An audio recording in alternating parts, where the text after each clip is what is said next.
So I'm going to show you how to test the input stage of your Janky Tape Echo. The first thing I should say is that you should not have the bias oscillator components installed in the mainboard yet. If the bias oscillator is installed, you can't perform this test. The reason is that we're going to connect the record header, which is where our recording head, our writing head usually connects to. We're just going to use a test jack to connect that to an audio output like an amplifier. And the problem is if the bias oscillator is installed and it's operating, it creates quite a high voltage signal. You don't want that being fed to your amplifier because there's a good chance that's going to cause damage to your amplifier if you do that. So don't have the bias oscillator installed yet. But if you're ready to go ahead and do this test, then what you need to have is a guitar or another instrument plugged into the input jack. I've got this white guitar plugged in. You need to have the foot switch plugged into the remote header here. I'm using this momentary foot switch. You need to have your test jack with its DuPont headers just plugged into the remote jack here. Sorry, the record jack here. And that needs to then be plugged into something, an audio interface or an amplifier, just something that will allow you to hear the signal. You need to have the control board and the main board connected together with a ribbon cable. If they're not connected together, then this test isn't going to work. I've just got the control board mounted inside the enclosure lid here, and you can see that I've got the treble and the bass trimmers set to the center positions, and I've got the gain on the front panel rolled all the way down. So if you power the board up, you should see that the Arduino starts blinking away quite happily, and we're ready to start our test. And the first thing you'll notice is there's no signal.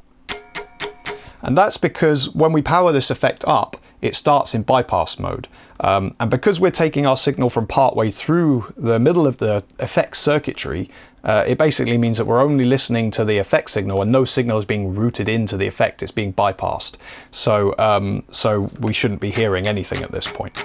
But if we depress and release the foot switch, that should switch the effect in, and then we should start hearing signal. And there we go.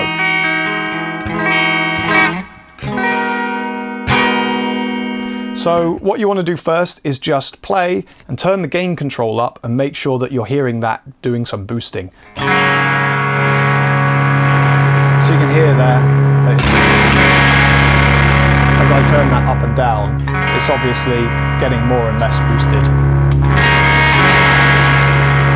So that's working as it should. What we also want to do is just check that the treble and the bass trimmers are doing what we think they should be doing. So if I just play some sound and I turn up the treble, we can hear that gets brighter. And then it gets duller if I turn it down. So I'll just reset it to its center position and we'll test the bass one as well. There we go. You can hear it's boosting the bass there. If we roll it back the other way, it cuts the bass. So I'll put that back to its center position, and there we go. That means our input stage is working exactly as it should.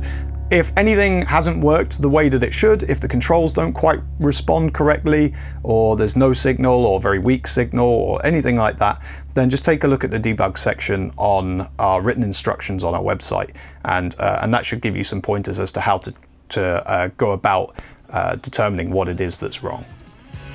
To put the house above